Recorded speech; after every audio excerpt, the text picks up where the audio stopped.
We are in Rockville at VARiQ, and I'm with the CEO and founder of VARiQ, which is an IT services company here in Rockville, and it's Ben Edson. Ben, thank you for being with us today. Talk to us a little bit about VARiQ. I know that your umbrella reaches pretty far these days, but just give us a brief breakdown of what VARiQ does. So VARiQ started out as a purely IT security company, and we've grown from 2 people to now over 250 people in the last 4 years. So we deliver services largely to the federal government in areas of cybersecurity, IT infrastructure, and software development. Okay, and talk a little bit about this field in 2014 compared to what the field was when you started. It is rapidly developing. Cybersecurity seems to be the buzzword that you hear every news broadcast, for good things and for bad things, of course, but this has to really change the dynamic with your business. It does, and so my background was from Symantec. They're a world leader in security products. So when I integrated security products, this is 15 years ago, everyone was concerned with viruses and hacking. And today, very much the same is occurring. There's only on a much bigger scale with much more complexity.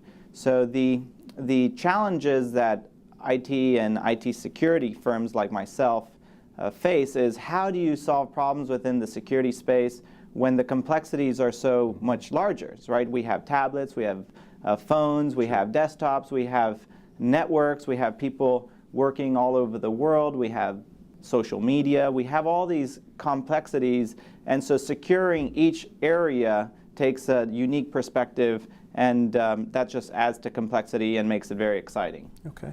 We're going to get to the connection that you have with Montgomery College, but not too long ago you were on a panel with some government folks, Penny Pritzker and Tom Perez, and it was about a federal grant, and it helps community colleges, and it helps them develop their cybersecurity programs.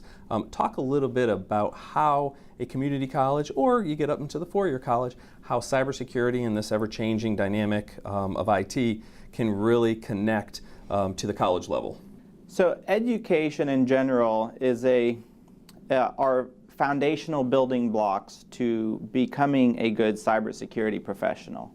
So you have to understand how networks work. You have to understand how operating systems work. You have to understand how web services work.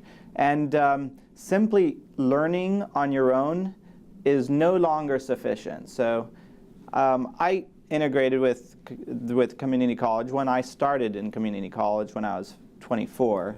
And I learned about Unix, I learned about Microsoft, I learned about these foundational things that on my own I didn't have visibility into. So this grant was important, one, because we get to influence curriculums at the college level, at the community college level, and hopefully by influencing those curriculums, we get the types of students coming out of the programs that have the skills that we need to deliver services back to the government and spaces. So it's a win-win for us, and I was very happy to participate in that, in what became a sizable grant for the community colleges. Now talk a little bit about your upbringing, and you mentioned it before, you didn't jump into IT. You sort of took a longer road, but what are some of the things that you saw that interested you and got you into the field that maybe if a couple of students are watching this right now and listening to you, what could you tell them? What are some of the tips about getting into the field, and what are some of the things that made you interested in the field? Sure. So when I grew up overseas. I lived in Argentina for 12 years. I came to the States when I was 18. My dad, he always had a typewriter, just a regular typewriter, and I hated writing. So my penmanship is like not very good. So I learned how to type, and then when I was 12, he got an Apple IIc, which right now is a dinosaur. There was no things as the internet, there was no things as CD-ROM, there wasn't even color monitors. So I got into the computers and we had blast. We learned how to do school, and that's how I kind of had an affinity to learning and I just continued that path. And continued to learn. So certifications, IT certifications.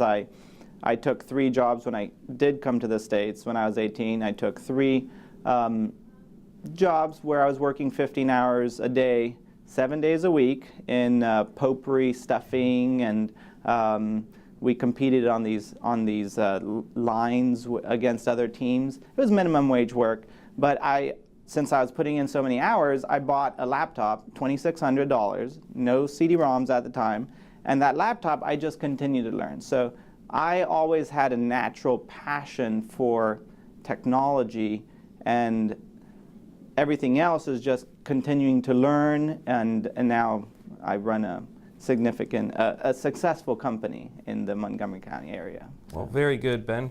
Thank you for letting us into your office today, and this is an amazing field, and it only keeps growing, and it sounds like VARiQ is continuing to grow as a pretty awesome business, but thank you for having us today.